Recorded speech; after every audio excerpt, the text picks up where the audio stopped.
बड़ी देर कर दी हुजूर आते आते। राहुल गांधी का ईवीएम पर आया बड़ा बयान। जी हाँ दोस्तों, आपने बिल्कुल सही सुना। मैं हूं पराग महेंद्र, आप देख रहे हैं नेशनल चौपाल। इंडिया गठबंधन की अगुवाई करने वाली कांग्रेस अब समय के मुताबिक कहने के भारत जोड़ो न्याय यात्रा के आधार पर पूरे देश में कहने के अपने जनाधार को फिर एक बार इकट्ठा करने में पूरी तरीके से जुटी हुई है। इसका समापन बता दे कि मुंबई में हुआ, जहां पर एक बड़े कार्यक्रम के दौरान राहुल गांधी ने अपनी तमाम बड़ी बातें कही और कहीं न कहीं सवाल उठाया गया ईवीएम को लेकर, जहां पर उन्होंने कहा कि राजा की जो जान है वो ईवीएम, ईडी और सीबीआई में छिपी हुई है। इस भारत जोड़ो न्याय यात्रा की श्रृंखला जिस तरीके से राहुल गांधी के जरिए शुरू की गई, जिसका समापन मुंबई में हुआ और समापन के दौरान तमाम राजनीतिक पार्टियों के नेता भी यहाँ पर मौजूद थे, जिसमें उद्धव ठाकरे और इसके साथ साथ प्रकाश अंबेडकर से लेकर तो तमाम बड़े नेता इस कार्यक्रम में बड़े पैमाने पर मौजूद थे। जिस कार्यक्रम में राहुल गांधी ने ईवीएम को लेकर जो सवाल निशान खड़े किए हैं, इसको कहने का अब समय के मुताबिक जो वीडियो सोशल मीडिया पर बड़ा जमकर वायरल हो रहा है। आखिर ईवीएम को लेकर तमाम जो बातें राहुल गांधी के जरिए की गई है और आखिर इसके पीछे की क्या वास्तविकता है, ये तमाम चीजों को लेकर हम चर्चा करेंगे। सबसे पहले राहुल गांधी ने ईवीएम को लेकर क्या कुछ कहा, वो वीडियो आपके साथ में मैं साझा करना चाहूंगा। उसके बाद इस मसले पर हम चर्चा करेंगे। राजा की आत्मा ईवीएम में है। सही है, सही है। राजा की आत्मा ईवीएम में है।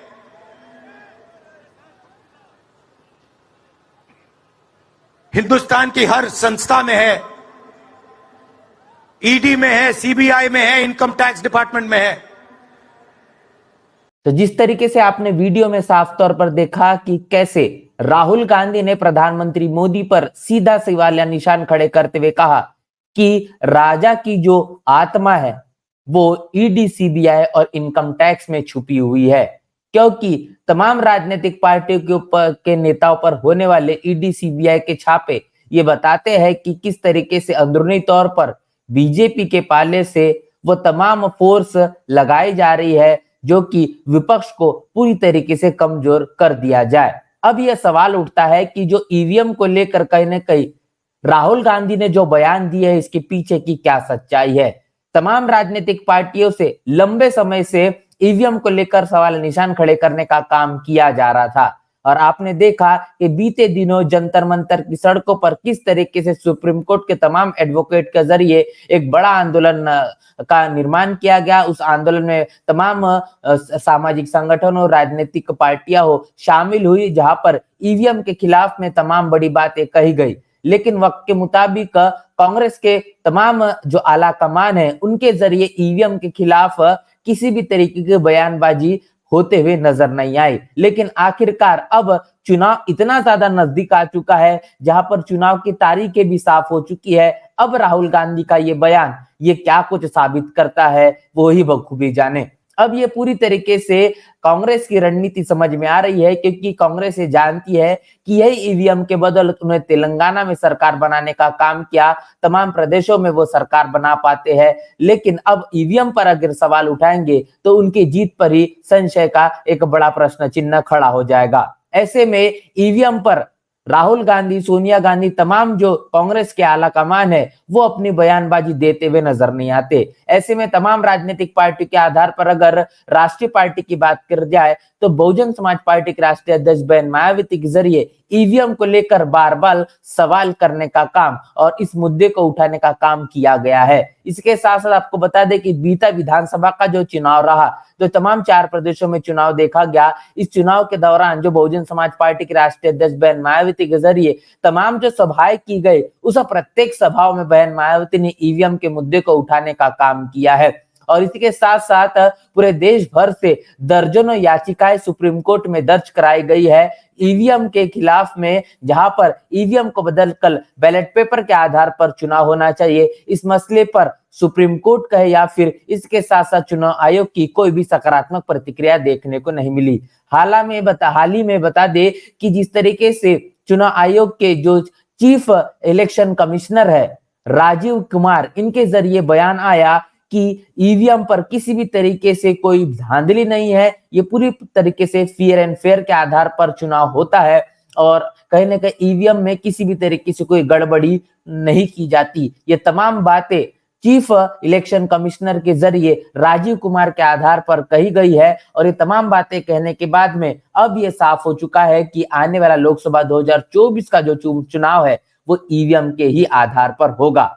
अब ये सबसे बड़ी बात है कि राहुल गांधी के जरिए ईवीएम को लेकर जो सवाल किया गया है, क्या इस ईवीएम की शुरुआत बीजेपी ने की? जब इस सवाल का आप जवाब ढूंढेंगे तो आपका पता होगा या पता पड़ेगा कि इस ईवीएम को लाने का काम इस देश के अंदर में कांग्रेस ने ही किया। इस कांग्रेस ने ही इस देश के अंदर में ईवीएम को लाया और सबसे पहले जो इस ईवीएम का भुक्तभोगी अगर कोई है तो वो खुद कांग्रेस है। कांग्रेस ने इस देश के अंदर में ईवीएम को लाया है और इस बाद में इस ईवीएम का पूरी तरीके से शुरुआती दौर पर लंबा और बड़ा विरोध करने का काम बीजेपी के जरिए किया गया। लेकिन जब बीजेपी ने इसी ईवीएम के आधार पर जब अपनी सत्ता बनाने का काम किया, उसके बाद में ईवीएम को लेकर सवाल करना तो छोड़िए, ईवीएम के मसले पर एक शब्द भी कहना अब बीजेपी के लोग कतराते हुए नजर आते हैं। मतलब साफ है कि कांग्रेस ने भी इस ईवीएम का बड़े मजबूती से फायदा उठाया, बीजेपी भी इस ईवीएम को लेकर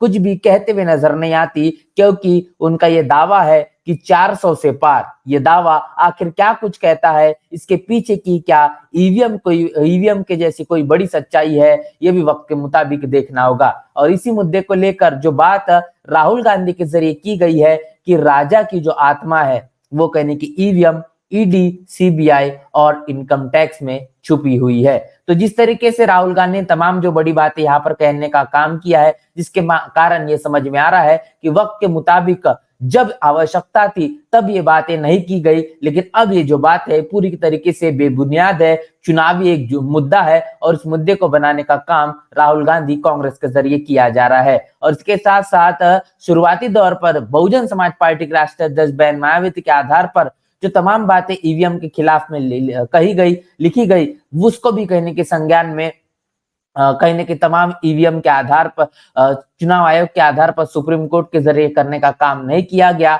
और अब वह चुनाव काफी ज्यादा नजदीक आ चुका है, जहां पर ये साफ है कि बैलेट पेपर नहीं तो ईवीएम के आधार पर ही चुनाव होगा। राहुल गांधी के जरिए जिस तरीके से तमाम जो बड़ी बातें कही गई है, इसको लेकर आपकी क्या राय है, प्रतिक्रिया क्या है, लिखकर कमेंट बॉक्स में जरूर बताएं। बने रहे नेशनल चौपाल के साथ, मिलते हैं नए वीडियो में, तब तक के लिए जय भीम, जय भारत।